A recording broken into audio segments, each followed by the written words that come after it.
요사이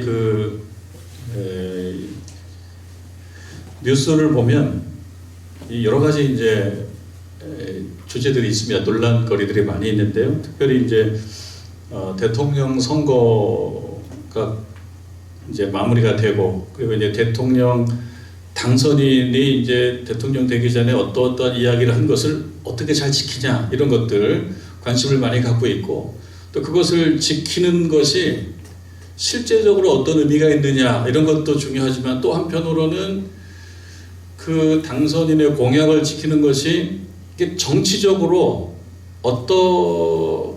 어떠한 결과를 내느냐, 또는 정치적으로 어떻게 그것을 끌고 갈 수 있느냐, 이런 문제들도 사실 복잡하게 다 연관이 되어 있습니다. 그런 여러 주제들이 이야기가 되고 있는데, 그 중에 한 가지는 여성가족부를 폐지하느냐 폐지하지 않느냐, 이런 이야기들입니다. 여러분들 뉴스를 통해서 여가부 이런 얘기 들어보셨을 텐데요.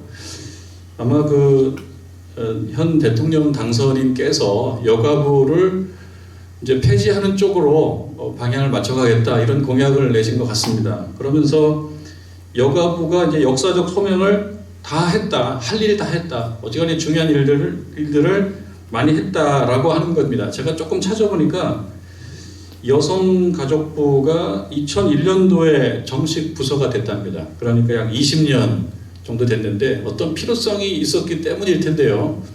여성가족 그러면은 가족도 매우 중요한 관심의 주제이지만, 또 가족의 한 핵심이 여성이다, 이렇게 본 것 같고요. 그리고 여성에 대한 어떤 그동안 그늘진 부분들을 잘 드러내서 그러한 권한을 잘 행사도 하고, 이렇게 또 권리도 되찾고, 이런 거에 관심이 있었던 것 같습니다. 그렇게 보면 그때 그 기준으로 봤을 때 여성들이 그만큼 대우를 못 받았다, 이런 반성이 이런 여성가족부를 태동하게 되는 그런 어떤 동기가 되지 않았을까, 그런 생각을 해보게 됩니다. 지금도 그런 이야기들도 많이 합니다. 여성들에 대한 권리가 더 많이 찾아져야 된다. 그러나 또 한편으로는 이제는 여성가족부가 할 일을 많이 했기 때문에 뭐 어지간히 다 됐다, 그러니 이제 남은 여러 가지 문제들은 다른 부서들을 다 넘겨줘도 괜찮고, 또 일들도 중첩되고 있고, 그러니까 여성가족부 이제 그만해도 되고, 보니까 이게 권력 기부가 돼서 어떤 정치적 목소리를 또 많이 내는 것 같고, 뭐 이런 그런 진단, 반성들이 이런 여가부를 뭐 폐지하느냐 개편하느냐, 이런 이야기가 나오게 되는 그런 어떤 뭐 이유가 되는 것 같습니다. 생각을 해봤어요. 여성들 입장에서 볼 때는 이 여성가족부가 만들어진 어떤 그 시대에 어떤 동기가 있었을 텐데, 그러한 연구를 깊게 안 해보고 그냥 어떤 뭐라고 할까요? 그냥 좀 감각적으로 생각해 봤을 때 여성가족부, 그러니까 여성부를 없앤다? 그럼 여성 입장에서는 어떻습니까? 연구를 많이 안 한 상태에서 그냥 생각해 보면 일단은 좀 넘겨주지 말고 갖고 있어 보자, 갖고 있는 게 낫지 않을까, 이런 생각을 또 갖게 하지 않겠어요? 그러니까 여성가족부를 없애는 거는 여성들 입장에서 이거 좀 아닌 것 같은데, 이런 일차적 생각이 번뜩 들고, 남성 입장에서 봤을 때도 여성가족부를 없앤다 그러면 여성들이 좀 반대를 많이 할 텐데, 이런 생각도 이게 번뜩 들어요. 그리고 그래서 그런지 이번에 이제 그런 다음 정권을 빼앗긴 입장에서 보면은, 여성가족부 없앤다 그러면은 이거의 타당성도 물론 있겠지만, 반대하는 것이 정치적으로 이득이기 때문에 반대를 하고 싶은 마음도 생기는 것이 좀 사실입니다. 왜 하려고 그러면 못하게 하는 그런 정치적인 싸움도 늘 존재해 왔기 때문에, 이걸 없애려고 그래? 그럼 일단 못 없애게 하자. 그럼 이건 싸움이 되겠다, 이렇게 생각도 할 수 있습니다. 정치적인 의미도 이 안에 있다는 거예요. 또 어떤 분은 요즘에는 이 여성의 권리뿐만 아니고 사실 남성도 소외가 돼. 여성의 권리만 찾아줄 것이 아니라 남성의 권리도 찾아줘야 되지 않겠어요? 라고 하는 그런 문제를 제기하면서 여성가족부 대신에 뭐 양성 평등, 남자도 권리를 좀 찾아줘야 된다, 양성 평등부, 이렇게 바꾸는 것이 맞지 않아? 그러니까 이거는 완전히 없애는 것보다 좀 발전적으로 개편하는 것이 낫지 않아? 이런 생각들 옥신각신 하고 있습니다. 저는 더 깊은 의미는 잘 모르겠습니다만 어쨌든 이 여성가족부는 어떤 한 시대에 필요성이 있어서 만들어졌고, 그리고 시간이 가는 과정 속에서 나름대로 어떤 역할을 좀 했고요. 그러나 또 다른 의미도 좀 있다. 정치적인 의미도 좀 있어서 이것이 세월이 가니까 있고 없고에 따라서 정치적 표계산도 이 안에 좀 있다. 여러분 현실적으로 이번에 2030이라고 해서 2030 여성 남성 표가 조금 나눠졌다 그래요. 그래서 20대 여성들은 뭐 이른바 현 여권 후보를 많이 이제 지지했고, 20대 남성들이 상대적으로 더 많이 이제 현 야당 후보를 많이 지지했다. 그래서 이게 좀 나눠졌다는 거죠. 이 나눠졌다라고 하는 것은 여성과 남성이 약간 대립하는 것이 이런 어떤 선거 속에서 나타나 있다. 이제 이렇게 이야기를 하는 걸 들어보면 여성과 남성, 성평등 혹은 차별, 또 어떤 정치적인 어떤 그 집합적 생각, 이런 것이 좀 있긴 있나 보다. 이런 생각 정도를 우리는 할 수 있을 것 같습니다. 뭐 더 깊은 내막은 좀 더 연구를 해봐야 되겠고 전문가 얘기를 들어봐야 되겠다 생각이 들어요. 요약을 해보면은 여성의 위치, 여성의 입지, 여성의 권리, 이것은 어느 사회이든지 좀 문제 제기를 해왔던 거고요. 그리고 예전에는 좀 더 했고, 그리고 지금도 보면 나라에 따라서, 지역에 따라서, 종교에 따라서 여성들 권리를 심하게 침해하는 나라들도 좀 있는데요.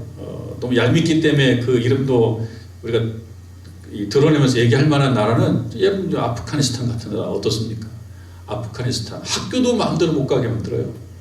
학교도 마음대로 못 가게 만들 뿐만 아니라 얼굴도 드러내놓고 살지 못하게 만들어요. 그래서 뭐 이제 머리에 쓰고 몸에 두르는 것은 뭐 역사적인 어떤 이유가 많이 있긴 한데요. 많이 구별돼 있어요. 구별돼 있으면서 온몸을 가리는 부르카라고 하는 그런 옷, 그걸 보면 뭡니까? 눈만 이렇게 나오게 만들고요. 그 눈도 망사를 해가지고 온몸을 가리는 거예요. 여성들은 노출을 아예 안 시키는 거예요. 눈은 할 수 없이 노출시키는데 이것도 제대로 노출시키고 싶지 않아가지고 여기다가 망사를 해가지고 망사 사이로 보게 만들으니까 여성 권리로 얘기하자 그러면 얼마나 억압하는 겁니까? 사실 그걸 보면은 좀 안타깝고요. 또 그렇게 살다 보니까 여성들 자신들도, 거기에 사는 여성들 자신들 중에 어떤 사람들은 그냥 이렇게 사는 것이, 이것이 순리다, 이렇게 생각을 하고 살게도 되더란 말이죠. 이 억압되어 있다 보니까 정신도 억압되어 있고요. 자유에 대해서도 자유를 마음껏 누릴 수 없는, 자유도, 생각의 자유마저도 억압받는 것들도 존재하더라. 이런 그 일이 있다 보니까 이게 여성가족부도 조금 관련해서 나올 수도 있는 거고요. 그러다 보니까 이제 양성평등 뭐 이런 것도 나올 수 있는 거고요. 성차별에 대한 문제를 막 제시하는 것도 나오게 되고 그렇습니다. 여러분, 그래서 이 여성가족부, 또 여성부 이런 말 속에 사실은 이러한 불합리, 성차별이 좀 전제가 돼 있습니다. 이거를 좀 해결하고 원상태로 되돌려 놔야 된다, 이런 생각이 그 안에 있는 겁니다. 우리나라뿐만이 아니죠.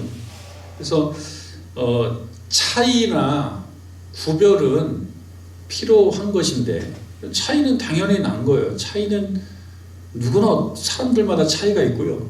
그 차이에 따라서 구별을 해줄 필요도 있습니다. 뭐 어디를 가면은 뭐 볼링장 같은 데 가면 신발 있잖아요. 요즘엔 볼링을 뭐 잘 안 치는데요. 볼링장 가면 신발을 빌려줍니다. 신발. 그럼 신발도 다 크기가 다 다르잖아요. 그리고 볼링 그 공이 있어, 볼링 굴이 있어요. 공이라고 하나요? 볼링 공도 무게가 다 다른 거예요. 무게가 똑같이 해놓으면은 힘센 사람도 있고 힘 약한 사람도 있고 여성도 있고 남성도 있는데, 그러니까 이런 구별을 두는 거예요. 차이로 인하여 생기는 문제에 대해서 구별을 더 줘야 되는 거죠. 차이를 인정해 줘야 되는 거예요. 신발도 다르게 만들어 놓고 공 무게도 다르게 해놓는 것이 맞다. 그러니까 차이나 구별은 필요한 것이나, 그러나 우리가 뭐 이론의 여지 없이 재론할 필요도 없이 차별은 틀린 것이다. 이건 다 동의할 것입니다. 그러면서도 어떤 제도 속에 이런 차별이 조금씩 들어가 있다. 그럼 이 제도에 대한 문제를 계속해서 여권 운동을 하는 사람들이라든지 인권 운동을 하는 사람들이라든지 어떤 차별, 어떤 제도 속에 들어가 있는 차별을, 이거를 말하자면 개혁하기 위해서 노력을 많이 하는 것이고요. 이런 노력은 필요합니다. 다만 이것을 너무 정치적으로 그냥 나쁘게만 이용해 먹는 것은 그것 자체가 잘못된 것이다. 이런 생각을 해보게 됩니다. 오늘 말씀이 좀 이해하기도 좀 쉽지 않고 설교하기도 조금 어렵기도 하고, 그래서 패스 이렇게 하고 싶은 부분이기도 해요. 왜냐하면 그냥 쉽게 말씀을 딱 읽어보면은 남성들이 읽기에 정말 좋은 말씀이다 이렇게 생각할 수가 있고, 여성들이 읽기에는 조금 불편을 줄 수도 있는 그런 느낌을 주는 말씀이기도 하단 말이에요. 여성들은 교회에서 잠잠해라 라고 얘기하는 고린도전서 14장 말씀에 또 그 말씀이 나오거든요.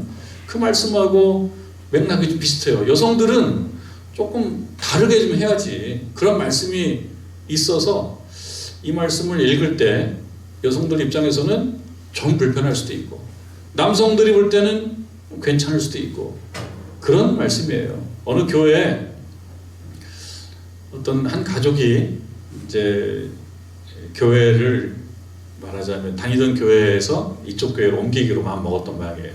그래서 교회를 한 가족이 왔습니다. 그 남편이, 아버지가 아무래도 저쪽 교회를 가야 되겠어, 이렇게 이제 의견을 내가지고 한 가족들이 그 교회로 온 모양입니다. 목사님하고 상담을 하는데 목사님께서 이제 물어봐요.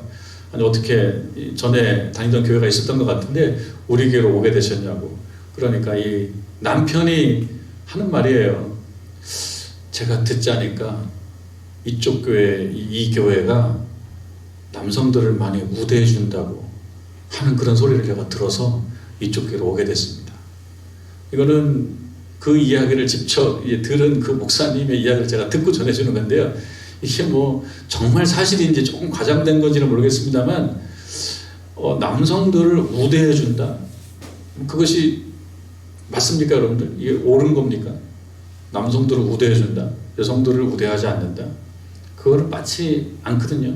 그건 틀린 거죠. 그리고 실제 요즘에는 남성을 우대했다가는 어떤 일 벌어집니까? 집에도 못 가요. 제가 우리 교회에서 남성 우대해줬다가 그 날카로운 민원을 어떻게 제가 감당하겠습니까? 그렇게 할 수 없어요.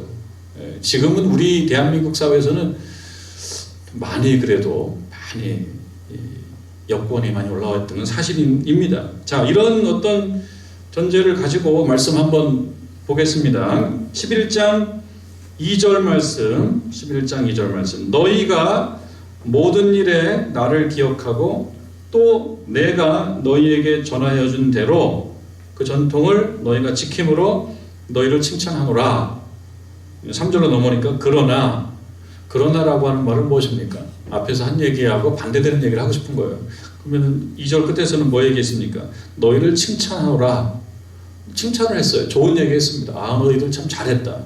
내가 신앙생활 이렇게 좀 잘해라라고 한 얘기를 이 고린도 교회 신자들이 잘 듣고 따른 거예요. 참 잘했다.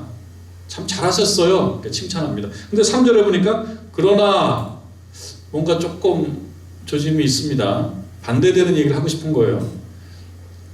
그러나 앞에 있는 내용이 칭찬의 내용이었다 그러면 그러나 뒤에 있는 내용은 무슨 내용이겠습니까? 어떤 지적 또는 꾸짖음 또는 훈계 이런 거 아닐까, 그런 생각을 쉽게 해볼 수가 있습니다. 자, 그러면 3절에 그러나 다음에 어떤 말이 나오는지 한번 볼까요? 사실 이게 핵심이에요. 앞에 2절에 칭찬하노라 라고 하는 것은 본론이 아니에요. 본론은 3절부터 나와요. 이 본론을 이해하기 전에 서론적으로 뭘 얘기했느냐? 칭찬을 얘기했죠. 자, 3절에 보니까 그러나 나는 너희가 알기를 원한다. 이 말은 무엇이겠습니까? 너희가 알기를 원한다. 잘 알고 있었다 그러면 굳이 이런 말 할 필요가 있겠어요? 이 고린도 교회의 신자들이 그게 뭔지를 아직 얘기 안 하고 있습니다. 이제 얘기할 거예요. 알기를 원한다. 그런데 좀 유감이다. 잘 모르는 것 같다. 이런 얘기가 나올 것 같지 않습니까? 너희가 알기를 원하노니, 그럼 알기를 원한다라고 하는 것은요, 일종의 이 문법적으로는 동사잖아요, 동사. 그런데 알다. 나는 너희가 알기를 원한다. 이 동사인데, 알다라는 게 동사인데요. 목적어가 필요하다고요. 타동사예요, 타동사. 목적어가 필요해요. 나는 너희들이 알기를 원한다. 끝이 아니죠. 알기를 원한다라고 하는 것은 무엇을 이라고 하는 말이 당연히 따라 붙어야 됩니다. 그럼 우리의 관심은 무엇이냐? 사도 바울이 지금 뭘 얘기하고 싶은 거야? 알기를 원하는데 지금 잘 몰라. 근데 무엇을 모른다는 거야? 또 무엇을 알기를 원한다는 거야? 이런 얘기를 해볼 수가 있겠죠. 자, 그러면 그 다음에 보면은 너희가 알기를 원하노니 그 다음에 목적어 비슷한 그 문장이 나오는 거예요. 뭘 알기를 원하냐? 각 남자의 머리는 그리스도이시다. 남자의 머리는 그리스도이시다. 그 다음에 여자의 머리는 남자다. 그리스도의 머리는 하나님이시라. 이 말씀을 읽어봤을 때 남자의 머리가 그리스도이시다라고 한다 그러면 여기에 어떤 갈등이 생길 필요는 별로 없을 거예요. 예를 들면 여러분들에게 권사님의 머리는 그리스도이세요. 그러니까 머리라고 하면 꼬리가 아니니까 뭔가 좀 우대해주는 느낌이 들지 않습니까? 머리라고 하니까.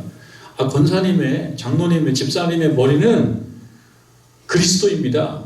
그러면 예. 뭐 정확히는 따지기에는 좀 그래도 나쁜 것 같지 않아요. 여러분들 머리가 그리스도이시다라고 얘기하면 뭐 억울합니까? 뭔가 손해보는 것 같아요? 분해요? 그런 거 아니에요. 또 뒷부분에 그리스도의 머리는 하나님이시다. 제일 끝에 이런 말씀하면 그런가 보다. 우리가 삼위일체론 할 때 성부, 성자, 성령이 하나이라고 얘기하지만 그러나 그래도 중심은 성부 하나님이시겠지라고 우리가 신학자는 아니더라도 그 정도 생각해 보면서 그리스도의 머리는 하나님이시다라고 하는 말이 뭐 그렇겠지 이렇게 생각하고 넘어갈 수 있습니다. 신학적으로 좀 더 얘기를 해봐야 되겠죠. 아니 그리스도가 하나님하고 동격 아닙니까? 성부, 성자, 성령 삼위일체 아닙니까? 이렇게 얘기하는데 이게 무슨 농락인가요? 이런 질문을 할 수가 있겠지만 그리스도와 하나님의 관계니까 그런가 보다라고 넘어갈 수가 있어요. 근데 그 가운데에 갈등이 생길 수도 있는 어떤 그 부분이 하나가 있습니다. 여자의 머리는 남자요. 이렇게 되어 있는 이 부분이에요. 그러니까 다른 부분들은 지금 여자의 머리는 남자요라고 하는 말을 싸고 있으면서 중심적으로는 무슨 얘기를 하고 싶냐면 여자의 머리는 남자인데 지금 요 부분이 조금 해이해졌다. 여자의 머리가 남자라고 하는 이 원리 요 부분이 좀 루즈해졌다. 나사가 좀 풀어졌다. 요 부분이. 요거는 조금 아닌데 이 얘기를 말하고 싶어 하는 것 같은 그러한 인상을 일단 3절에서 좀 받습니다. 그러면서 이제 4절로 조금 더 와보는 거예요. 무릇 남자로서 머리에 무엇을 쓰고 기도나 예언을 하는 자는 그 머리를 욕되게 하는 것이다. 남자들이 머리에 뭘 쓰고 기도하고 뭐 이렇게 기도하고 예언할 때 머리에 뭘 쓰고 하는 것은 이거 아니야. 그런데 이 전체 맥락으로 봤을 때 남자들이 머리에 뭐 쓰고 뭐 하고 그러지는 않아요. 그러니까 이 말도 정말 사도 바울이 하고 싶은 이야기를 위해서 어떤 서론격으로 하고 있는 이야기예요. 그러니까 정말 핵심은 어디에 있냐? 5절 무릇 여자로서 머리에 쓴 것을 벗고 여자들이 머리에 쓴 것을 벗고 기도나 예언을 하는 자는 그 머리를 욕되게 하는 것이다. 이는 머리를 민 것과 다름없다. 머리를 깎은 것과 다름없다. 그러면서 좀 강하게 얘기합니다. 강하게. 이것이 핵심이에요. 6절은 조금 더 보완하고 있습니다. 만일 여자가 머리를 가리지 않거든, 여자가 머리를 가리지 않거든, 차라리 깎아라. 머리가 뭐 머리를 가리지 않으려고 그러면 그냥 깎아버려라. 차라리. 근데 그거 자체가 말을 듣는 사람 입장에서는 뭐 이런 험한 말을 하셔. 그러니까 머리를 가리지 않으려면 깎으라고 하는 얘기는 다른 말로 얘기는 뭐겠어요? 머리를 가리라는 얘기겠죠. 머리 깎고 다니세요. 오늘부터 우리 교회 여성들은 다 머리 밀어. 이거는 말이 안 되잖아요. 그러니까 이 말을 하는 이유는 뭐냐면 머리를 가리지 않거든 이 말이 강조되는 거예요. 머리를 가려라 그 얘기죠. 또 만일 깎거나 미는 것이 여자에게 부끄러움이 되거든, 만일 머리를 깎고 머리를 밀어 이것이 부끄럽다면, 당연하죠 여러분들. 여성들에게 남성들도 머리 깎아놓으면은 머리 확 밀어버리면 뭔가 좀 허전하고 좀 그런데 여성들 머리 확 깎아버리는 경우는 특별한 경우 빼고는 별로 없어요. 특별한 경우라는 것은 뭐 종교적인 뜻이기도 하지만 어떤 경우 잠자고 있는데 생각 없이 아기가 엄마가 사는 전동 전문 용어로 바리깡이라고 하는 거 갖다가 엄마 머리 막 밀어놨어. 이런 특별한 경우 사고죠. 대형 사고. 또는 제가 얼마 전에 그런 영상도 봤는데 애들끼리 집에서 놀다가 정말 기계로 머리를 다 깎아놓은 거예요. 머리를. 재밌다고 웃으면서. 엄마가 보니까 가관이야. 여자 머리를 다 깎아놓으면 어떡해. 여자 머리 깎는 이 특별한 일이 아니면 안 깎죠. 다 미는 것은 아주 특별한 이유가 있을 때만 미는 거지. 남성들은 뭐 그런 경우 종종 있습니다만 여성들 머리를 막 이렇게 밀어놓고 그러진 않지 않습니까? 이 말씀이에요. 만일 깎거나 미는 것이 여자에게 부끄러움이 되거든, 부끄럽다고 느끼죠 여성들은. 머리를 다 밀어놓는 거에 대해서 이게 예쁘면은 여자들이 왜 안 밀겠어요? 안 예쁘니까 안 미는 거지. 부끄러우니까 안 미는 거지. 그러니까 여자에게 부끄러움이 되거든 가릴지니라. 그러니까 핵심은 뭡니까? 여기에 무게중심이 어디에 있냐면 머리 가려라. 부끄럽지 않냐? 머리 다 깎아놓으면. 그러니까 가려라. 이 얘기를 하고 싶은 겁니다. 이 얘기를 하기 전에 2절로 다시 돌아가 보면 너희가 모든 일에 나를 기억하고 또 내가 너희에게 전하여 준 대로 그 전통을 너희가 잘 지킨다. 너희가 전통을 너희가 지킴으로 너희를 칭찬한다. 이렇게 칭찬을 하죠. 그래서 이제 그 다음에는 지적이 나오는데 이런 지적을 하기에 앞서서 칭찬하는 것은 이 지적과 훈계 기술이기도 하다. 그런 생각을 해봅니다. 이 얘기는 본질적인 내용은 아닙니다만 그래도 좀 중요하게 생각해 볼 만한 이야기입니다. 이 로마 정치가 키케로가 이런 말을 했대요. 우리들은 칭찬이라는 사랑스러운 말을 들음으로써 무엇인가를 시도할 마음이 생겨나게 된다. 칭찬 들으면 뭐 하고 싶다는 거죠. 칭찬은 고래도 춤추게 한다. 이 말은 우리가 고래가 춤을 추든 말든 무슨 관련이 있겠어요. 그리고 실제로 고래가 춤을 추는지 안 하는지 알 수도 없고 고래를 칭찬해 주기도 그렇고 돌고래 정도는 할 수 있지만 돌고래는 물고기 중에서 칭찬할 수 있겠군요. 어쨌든 고래도 칭찬하면은 춤을 춘다고 얘기하는 것은 고래의 관심이 아니라 사람들 칭찬하면 그렇게 기분 좋아지면 이런저런 일을 잘한다 그런 뜻이겠죠. 마크 트웨인이 한 이야기는 또 재미가 있어요. 칭찬 한마디에 나는 2달을 거뜬히 살 수 있다 이런 얘기 했대요. 그 칭찬은 잘하면 사람을 참 기쁘게 만들고 그 다음에 살만하게 만들고 우울한 사람들도 그 우울함을 극복하게 만들고 칭찬 잘하면 좋다. 특히나 어떤 지적을 하고 해야 되는 상황이 있을 수가 있습니다. 부득이하게 고치지 않아도 되는 문제는 그냥 놓고 살게 두면 되지만 이거는 고쳐야 된다. 그러면 이거를 얘기하는 것은 불편하거든요. 당신 잘못했어. 이러면 안 돼라고 얘기하는 것 자체가 좀 불편하기 때문에 이 사도 바울이 먼저 칭찬부터 해놓고 시작하는 것은 참 괜찮다 그런 생각이 들어요. 그래서 우리도 좀 배울 필요가 있습니다. 근데 미움이 생기면 칭찬이 안 돼요. 그 칭찬은 쉬운 것 같으면서도 너무 미워하는 마음이 있으면 칭찬이 잘 안 됩니다. 그러니까 미워하는 마음 좀 낮추고 칭찬 돈 안 들어가는 거니까 칭찬 잘해서 사람들 뭔가 일을 잘하게 만드는 것은 좋은 리더십이다 이런 생각을 하게 됩니다. 이거는 서론적으로 이제 우리가 얘기할 수 있는 거고요. 그런 칭찬 후에 이야기하는 부분은 우리가 3절부터 6절까지 얘기한 바로 이것입니다. 핵심은 무엇입니까? 남자는 머리에 뭘 쓰지 않아요. 근데 여자는 머리에 무엇인가를 써요.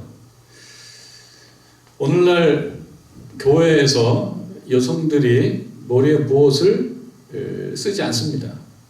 이제 조금 일반화된 모자를 쓰는 것은 예외입니다. 모자를 쓰는 경우는 이제 추워서 날씨가 춥고 그럴 때 쓰기도 하고 또 모자를 쓰고 예배를 드리고 하는 것은 이제 많은 경우 뭐 자연스럽게 된 것 같아요. 그런 걸 제외하고는 여기서 이 본문에서 얘기하는 이러한 그 뭡니까? 누구의 영광이다. 이런 어떤 종교적인 의미가 들어간 어떤 거를 쓰진 않습니다. 그런데 지금 이 전통을 갖고 있는 곳이 있죠. 이제 성탄절이나 이럴 때 카톨릭 성당에서 미사라고 하는 그러한 공공 모임 집회를 갖고 예배를 드릴 때 그때 보면 여성들 머리에 뭔가 이렇게 너울이라고 얘기하기도 하는 이걸 씁니다. 이거를 미사보라고 얘기도 하고 미사수건이라고 하는 모양이에요. 그렇게 얘기하는 것을 쓰는데 사실 가톨릭과 개신교, 부교와 신교라고 하는 이러한 구분은 본래 뿌리는 하나였습니다. 그런데 이제 종교개혁 이후에 이제 그러한 변화가 생겼고요. 성례에 있어서도 차이가 있고 우리는 세례성찬 2성례, 두 가지 성례를 지킨다 그러면 이제 가톨릭은 7개의 성례를 따라 지키는. 그래서 이제 종교적인 어떤 형식에 있어서는 차이가 나서 이제 부교와 신교가 이렇게 됐는데 이제 가톨릭 성당에서는 머리에 여성들이 뭔가를 쓰는데 이 머리에 뭔가를 쓰는 이것이 뭐냐? 이 기원이 어디에 있냐라고 했을 때 바로 오늘 읽은 이 고린도전서 11장 이 부분입니다. 이 부분. 11장 5절 무릇 여자로서 머리에 쓴 것을 벗고 기도나 예언을 하는 자는 여기서 기도나 예언을 하는 것 이것이 혼자 집에서 뭐 기도하고 예언하는 것이 아니라 이제 공공 예배를 드리는 것을 생각하게 만들어요. 그렇게 했을 때 그 머리를 욕되게 하는 것이기 때문에 이런 머리를 민 것과 다름없어서 머리에 뭘 안 쓰는 건 잘못된 것이다. 여기서 그 어떤 근거를 찾을 수가 있습니다. 이 가톨릭에서 여성들 머리에 뭘 쓰는 것. 그런데 이 가톨릭에서도요, 특히 대한민국에서 이 전통을 잘 지키는 경향이 있대요. 외국에서 외국인들이 와서 한국의 미사에 참여를 해보면 한국 사람들, 특히 여성들이 이 머리에 미사 수건을 딱 쓰고 있는 거를 보면서 아 정말 열심이다 이렇게 생각하는 경우도 있답니다. 근데 왜 그러냐? 이것이 서양 사회에서 필수 사안이 아니에요. 시대가 가고 세월이 가고 그러면서 바뀌는 거예요. 바뀌었어요. 그래서 이제 가톨릭에서는 오랫동안 그 공의회 전통이라는 것이 있습니다. 공의회. 어떤 공의회가 있으면 그 공의회에서 결정되는 것이 거의 성경 다음으로의 권위를 갖는다는 거예요. 그래서 공의회에서 뭐가 어떤 주제가 어떻게 결정되는지가 참 중요한데 지금 이제 학자들 중에서도 종종 이야기하는 공회가 제2 바티칸 공회라고 하는 바티칸 하면 지금도 뭐 베드로 성당도 있고 그렇죠. 아주 뭐 중심적인 곳이죠. 제2 바티칸 공회라고 하는 데에서 이 머리에 이런 미사 수건을 쓰고 하는 거는 이거는 필수사항이 아니고 권장사항이다. 이런 결정이 있었던 모양입니다. 그래서 많은 서구 사회에서도 의무를 하고 있지 않대요. 그런데 이제 한국의 이 성당에서 보면은 여성들이 물론 다 쓰는 건 아니랍니다. 그런데 어떤 특별히 미사를 할 때, 특히 이제 어떤 그 우리 성찬식을 할 때 잘 쓰고 그렇게 한다라고 합니다. 그것이 여기에서 온 거예요. 근데 그 기원이, 그 의미는 뭐냐? 그 의미는 그것을 생각해 보는 거예요. 자, 7절에 보니까요, 남자는 하나님의 형상과 영광이다. 여기까지만 있어도 뭐 그렇게 불편하지 않을 수가 있습니다. 남자는 하나님의 형상과 영광이다. 이 말은 어디서 나왔을까요? 하나님의 형상. 하나님께서 처음에 만든 그 인류의 조상. 그러면 아담이거든요. 아담. 근데 아담을 어떻게 만들었느냐? 창세기에 보면 우리가 우리의 형상대로 사람을 만들자. 그래서 보면 하나님의 형상대로 인간을 만들었어요. 근데 그 인간이 누구냐? 남자였단 말이죠. 남자는 하나님의 형상과 영광이니 그 머리를 마땅히 가리지 않거니와, 머리를 마땅히 가리면서 어떤 다른 영광이 있을 것을, 뭐 이렇게 다른 머리가 있을 것을 얘기할 필요가 없다. 이 남자는 하나님의 형상과 영광이다. 그 들으면서 조금 여성들이 들으면서 괜찮았는데 불편해지기 시작합니다. 남자는 하나님의 형상과 영광이니 그 머리를 마땅히 가리지 않거니와, 그런데 그 다음에 여자는 남자의 영광이니라. 그러면서 남자가 여자에게서 난 것이 아니에요. 여자가 남자에게서 났다. 그러면서 조금씩 불편한 얘기들이 좀 우리가 볼 때 조금 불편할 수 있는 그런 말씀들이 이어지고 있어요. 9절에 또 남자가 여자를 위하여 지음을 받지 아니하고 여자가 남자를 위하여 지음을 받은 것이니, 10절에 그러므로 여자는 천사들로 말미암아, 이 부분도 조금 이해하기가 어렵습니다. 정확한 뜻이 무엇인지를 잘 알 수가 없는데요. 여자는 천사들로 말미암아, 천사들이라고 하면은 모든 것을 다 보는 존재예요.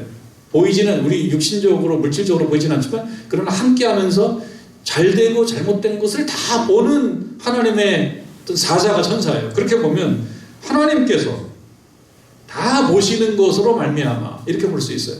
하나님께서 다 봐요.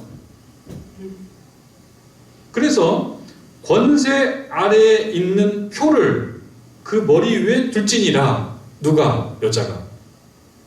여자가 느낄 때는 여자는 권세 아래에 있다는 것을 말해주는 그 표, 그것을 머리에 둬야 된다.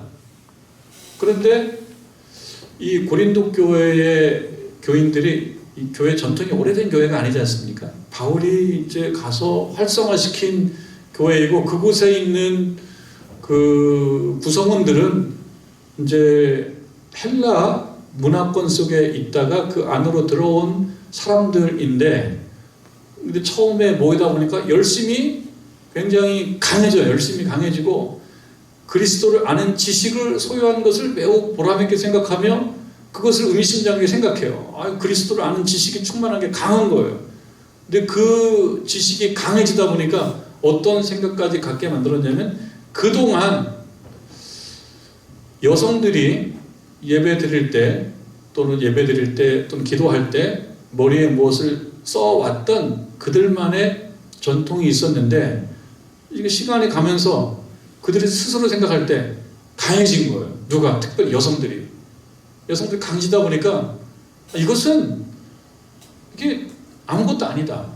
어떻게 보면 이제 우상, 우리가 이제 그 앞에 공부했지 않습니까? 우상과 우상 앞에 바쳐진 제물들, 음식들 얘기했을 때, 우상 자체가 아무것도 아니기 때문에 거기에 뭐 바쳐진 그 음식들이 그 자체로 나쁘고 좋고가 없어. 하나님 만드신 거기 때문에 다 선한 거야 라고 생각했던 것을 고상한 지식이라고 얘기했듯이, 아니 이 머리에 뭐 쓰고 하는 이것이 인간적인 거고 이게 뭔가 본질적인 의미가 있어? 그거는 사실은 비본질적인 거야 라고 생각하면서 이걸 그냥 빼버린 거예요. 그런 상황 속에서 이 문제를 두고 고린도 교회 내부적으로 이거니 저거니 라고 하는 이야기가 있었던 거예요. 그러니까 이 문제에 대해서 사도 바울이 정리를 해주는데, 여성들이 머리에 뭘 쓰고 해라. 뭘 써라.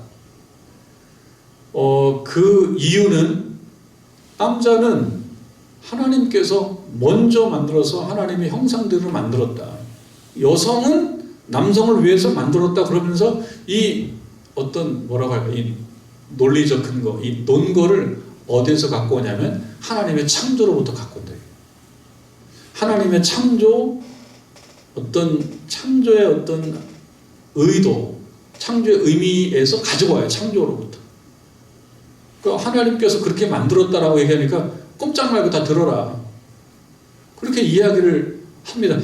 오늘날 우리가 들을 때는 어떻습니까? 일단 우리 교회에서도 여성들이 머리에 이런 미사볼을, 예배볼을 쓰지는 않잖아요. 그것을 뭘 할 수 있냐면 세월이 가게 되면 이러한 형식, 달리 조금 고급스럽게 표현해서 문화, 예배드리는 문화, 예배드리는 형식, 이런 것들은 바뀔 수가 있다. 이걸 우리가 하나 알 수가 있죠. 우리가 지금 머리에 뭘 쓰고 있지 않습니다. 그리고 여성들 머리에 뭘 쓰라고 강요하지도 않습니다. 그런데 사도 바울이 이 시점에서는 이 고린도 교회 이 부분을 강조한 거예요. 그렇게 보면은 이 10절까지 보면 특히 10절 말씀, 여자는 권세 아래에 있는 표를 그 머리 위에 둘지니라. 권세 아래에 있다. 그 아래에 있다. 이 부분을 가지고 여성은 아래에 있으니까 교회에서 조용하고 떠들지 말고 남자들을 바라볼 때 정면으로 바라보지 말고 또 두 손을 다소곳이 모으고 바라보고 공손하게 얘기하고 절대 소리 지르지 말고 아주 조그만 소리를 얘기하고 이렇게 얘기했다가는 아마 저부터도 집에서 문전박대 당할 거예요. 도대체 이게 무슨 얘기냐고 그럴 거고, 지금 여기 계신 남성들 집에서 대우를 못 받을 거고, 교회에서도 아마 그렇게 한번 얘기했다가 눈치 보고 다녀야 될 거예요. 지금은 그렇게 허용되지가 않아요. 근데 이때는 그랬단 말이죠. 이건 뭡니까? 문화가 있어요, 문화가. 근데 그 문화를 설명하면서 사도 바울이 이야기하는 핵심적 사연은 있습니다. 하나님께서 창조하셨다. 하나님께서 창조하신 거고 하나님께서 만드셨기 때문이다라고 하는 그 사실을 잊지는 말으라. 그 안에 그 형식 속에 담겨져 있는 그 질서와 순서가 있다는 것은 꼭 기억해라. 특히 무슨 얘기입니까? 남성과 여성이 똑같지 않다. 이거죠. 남성과 여성이 똑같지 않다. 다르다. 다르다라고 하는 것을 인정하라. 근데 이때 다르다라고 하는 것은 어떤 식으로 구별했냐면 여성은 머리에 뭘 쓰는 거고요. 남성은 안 쓰는 거예요. 그게 다른 거예요. 그렇게 가는 겁니다. 다르다라고 하는 것을 인정하고 그렇게 따라가라. 그럼 오늘날도 마찬가지입니다. 오늘날도 하나님께서 여성과 남성을 똑같이 만들어 놓지 않았어요. 외모도 다르게 만들어 놨고 크기도 다르게 만들어 놨고 이 육체적인 크기, 키, 몸무게 평균치도 다르게 만들어 놨어요. 저는 제가 이제 내셔널 지오그래피 같은 그런 영상을 많이 보는데요. 사실 특이한 거 하이에나예요. 하이에나. 참 특이해요. 하이에나. 모든 동물이 남성이 크거든요. 수컷이 커요. 웬만한 하이에나는 암컷이 커요. 그리고 하이에나는 여성 수컷에게 꼼짝 못해요. 잘못 보였다가는 그냥 쫓겨나요. 그래서 여성들이 하이에나를 좋아할 이유가 있는데 하이에나 안 좋아하죠. 보기도 안 좋고 아주 무시무시하게 생겼고. 좀 특이해요, 하이에나는. 근데 그걸 빼놓고는 남성들이 대체로 크죠. 남성들이 더 크죠. 그러니까 이거는 차이죠, 차이. 이 하나님께서 만들어 놓은 이 차이는 어떻게 보면은 이게 질서이기도 하고 순서이기도 하다. 그 대신 우열은 아니다. 그 얘기를 어디서 하고 있냐면 11절에서 하고 있습니다. 11절. 그러나 주 안에는 10절까지만 끝났으면 여성들에 대한 목소리가 없어지던데 이 11절에 보면 그러나 주 안에는 남자 없이 여자만 있지 않고, 주 안에서는 남자 없이 여자만 있지 않고, 여자만 있는 게 아니다. 남자도 있다. 남자도 존중해 주라는 거예요. 여러분 남자 존중해 주십시오. 남자 없이 여자만 있지 않고 여자 없이 남자만 있지 않다. 근데 아프가니스탄 보면 여자 없이 남자만 있는 것 같아요. 이것 때문에 좀 유감스러운 거예요. 지금 이제 이거를 어떤 국가적으로 이걸 표현하자 그러면요, 러시아가 우크라이나보다 훨씬 센 나라예요. 근데 우크라이나 없이 러시아만 존재하는 것도 아니고 또 러시아 없이 우크라이나만 존재하는 것도 아니에요. 나라들도 자기 나름대로 다 존재해야 되고 살아야 살 어떤 권리도 다 있는 건데, 그 차이가 지금 러시아 우크라이나 전쟁에서는 차이가 우열이 돼버렸죠. 힘센 게 최고야, 이렇게 되면 힘센 게 최고야. 어떤 더 깊은 의미가 있는지는 모르겠지만 그 애기들의 생명의 가치보다 더 깊은 의미가 뭐가 있을까 하는 걸 생각하죠. 여러분도 동의하실 겁니다. 아니 그 병원에 미사일을 쏴서 병원에서 엄마하고 아기가 그 자리에서 죽어야 되는 그 엄마의 생명과 그 아기의 생명보다 더 중요한 가치가 있는지 모르겠지만 저는 그건 이해를 할 수가 없어요. 그래서 뭘 얘기할 수 있습니까? 우크라이나 없이 러시아는 없고 러시아 없이 우크라이나 없다. 힘의 차이는 있을 수가 있다. 덩치의 크기는 차이가 있을 수 있는데 덩치 크다고 해서 덩치 약한 우크라이나만 누르면 그것이 우리 현실 속에 들어오면 약한 사람 어떻게 삽니까? 그건 아니죠. 그러니까 그렇게 볼 수 있어요. 남자 없이 여자만 있지 않고 여자 없이 남자만 있지 않다. 공존한다. 그리고 나름대로 아름다움이 있고 나름대로 가치가 있다. 그거를 존중해 주라. 12절, 이는 여자가 남자에게서 난 것 같이 여자가 남자에게서 났다. 그렇죠. 하와가 아담의 갈비뼈를 통해서 났다라고 성경은 얘기하죠. 그러니까 여자가 남자를 통해서 났지만 또 한편으로는 남자도 여자로 말미암아 난다. 교만할 거 없다. 어떤 차이와 질서와 순서는 있을 수 있지만 그것이 누가 더 우월하고 누가 누굴 누를 수 있는 어떤 이론적인 근거가 된다? 그건 아니다 이거죠. 각자가 추구할 모습이 있다. 아름다움도 있다. 근데 재미가 있을 수 있는 14절 말씀 보면요, 만일 남자에게 긴 머리가 있으면 자기에게 부끄러움이 된다. 이때 그랬던 모양이에요. 그때 남자들 머리 길면은 꼴불견이었던 모양이에요. 이때 남자 머리 길면 꼴불견이에요. 그리고 자기에게 부끄러움이 되는 것을 본성이 너에게 가르치지 않냐. 이게 본성적으로요. 본성적으로 여성들은 머리가 좀 길어야 아름답다는 거죠. 남자들보다. 15절, 만일 여자가 긴 머리가 있으면 자기에게 영광이 되나니, 긴 머리가 영광이 되나니, 긴 머리는 가리는 것을 대신하여 주셨기 때문이다. 그러니까 머리에 가리는 거는 아름다움이다. 사실은 아름다움. 그렇게 또 신학화를 합니다. 오늘날에 똑같이 적용할 수는 없지만 어느 사회든 어느 시대든 그때 통하는 문화가 있습니다. 그렇지만 그 문화 속에는 또 뭐가 있느냐, 차이를 인정해주고 구별을 해줄 줄 알아야 되고 상호 존중해줘야 되는 변할 수 없는 그 보편적 진리는 어느 사회도 존재한다. 여성과 남성 사이도 존재하고 나라 사이도 존재해야 되고 그리고 계층 간에도 존재해야 되고 서로 존중하고 크다고 해서 누르고 남자라고 해서 누르고 여자라고 해서 누르고 이건 아니다 이거예요. 차이와 구별, 각자가 추구하는 아름다움이 있다. 그러니 남자는 남자 나름대로 아름다움을 추구하고 여성은 여성 나름대로 아름다움을 추구해야지 똑같지도 않고 똑같아질 수도 없고 그것을 잘 존중해서 따라갈 때 교회가 어떻게 됩니까? 교회의 머리는 그리스도, 그리고 우리는 그리스도의 몸, 몸하고 그리스도는 붙어 있어요. 하나가 하나만 잘나고 하나만 다른 거 못 나고 이럴 수 없어요. 하나가 못 나면 다 못 나는 거예요. 여러분 머리만 아무리 예쁘게 해보십시오. 그리고 옷을 안 입어, 메리아스만 입어. 머리는 확 멋있게 하고 선글라스 끼고 몸은 메리아스 입어. 안 맞잖아요. 머리와 몸은 똑같이 이 균형을 맞춰야 되는 거예요. 예? 그러니까 하나가 아름다우면 다 아름다운 거고요. 또 하나가 아름답고 다른 것도 아름다워야 되고 그것을 잘 지켜나갈 때 교회도 아름다운 교회가 될 수 있고 그리고 교인들 간의 관계도 아름다워질 수 있다는 것을 잘 아시고, 이 말 자체가 쉬운 건 아니었습니다만 존중하며 인정해주며 그리고 맡겨진 자기의 모습에 따라서 아름다움을 잘 추구하는 저와 여러분 되기를 주님의 이름으로 축원합니다.